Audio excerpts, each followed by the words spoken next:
अच्छा उस्मान भाई, लोग अक्सर कहते हैं कि ये जो सफ़र होता है ये बहुत ज़्यादा एक्सपेंसिव पड़ता है, सच बताएं कितना खर्चा आया और ये सारे एक्सपेंस जो हैं वो कैसे पूरे किए?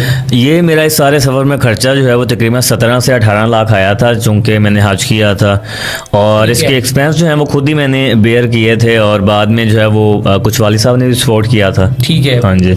अच्छा, इसमें जो है पूरे सफ़र में सबसे सख्त दिन कौन सा था जब आप ये सोचने पे मजबूर हो गए कि अब मुझसे ये सफ़र नहीं होता या मैं आगे मज़ीद नहीं चल सकूंगा, जहाँ पे आपकी हिम्मत ने जवाब दे दिया? वो ऐसा कौन सा लम्हा था? ऐसा दिन तो कभी भी नहीं आया कि मुझे चलने के हवाले से कोई मसला आया हो या मैंने ठीक है। कहा हो कि सोचा हो कि मुझे चला नहीं जा रहा। जी। लेकिन वो जैसे बस मैंने आपको अपने बैग के बारे में बताया कि जो वो गिर तो गया था, परेशानी तो है। तब बस मुझे परेशानी बनी थी, लेकिन वो भी एक दिन मैंने सफ़र नहीं किया और दोबारा मैंने सफ़र शुरू कर दिया था। बाकी चलने के हवाले से अल्हम्दुलिल्लाह कोई मसला नहीं है। ये था कि